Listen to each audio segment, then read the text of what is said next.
रोहिणी खडसे आपल्यासोबत आहेत। या ठिकाणी मिळालेली आहे, अखेर प्रचाराला सुरुवात झालेली आहे। अनेक कार्यकर्ते देखील काही नाराज असल्याचं सूर दिसते। संतोष चौधरी नाराज असल्याची त्यांनी शरद पवारांना भेटणार असल्याचं म्हटलेलं आहे। आदरणीय संतोष भाऊ चौधरी हे आमच्या राष्ट्रवादी काँग्रेस शरदचंद्र पवार पक्षाचे ज्येष्ठ नेते आहेत। त्यांनी या उमेदवारी मागितलेली होती आणि आज थोडीफार जी त्यांची नाराजगी असेल, आम्ही सगळे त्यांना विनंती करत आहोत आणि त्यांचं पवार साहेबांसोबत देखील बोलणं झालं आहे।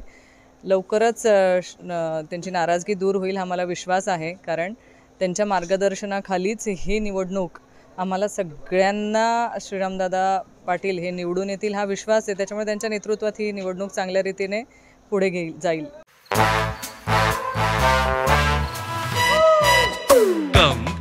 Come, my love, please don't say no, baby. Come, my love. V-Guard के air coolers extra large cooling pads के साथ जो अच्छों को ठंडा करे।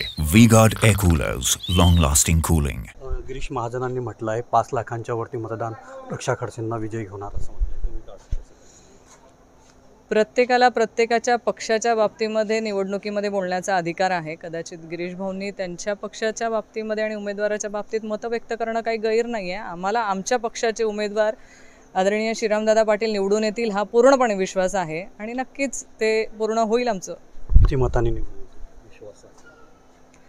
आम्ही हवेत गोळीबार करत नाहीत। थोड्या दिवसांनंतर तुम्हाला सगळ्यांनाच कळणार आहे आणि नक्कीच लाखांचा निर्णय नक्की आम्ही निवडून येऊ हा मला विश्वास आहे।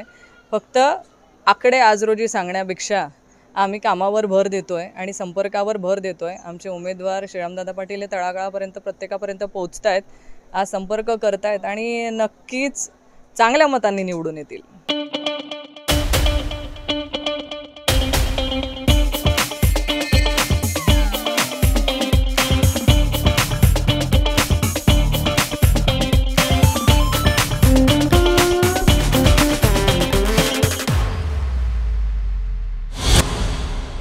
आज शेतकरी वर्ग हवालदिल आहेच। गेले 2-3 वर्ष झाले तुम्ही बघितलं असेल तर कापसाला भाव नाही आहे। आज शेतकरी प्रचंड त्रासलेला आहे। केळी पीक विम्याचे प्रश्न आहेत। केळी पीक विम्याचा अजूनही लाभ शेतकऱ्यांच्या खात्यात आलेला नाही।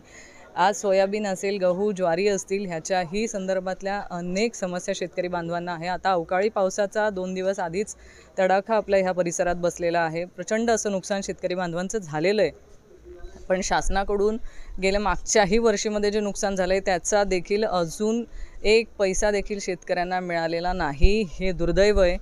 आज शेतकऱ्यांमध्ये हा जो रोष आहे हा मतदानातून ते व्यक्त करतील हा मला विश्वास आहे।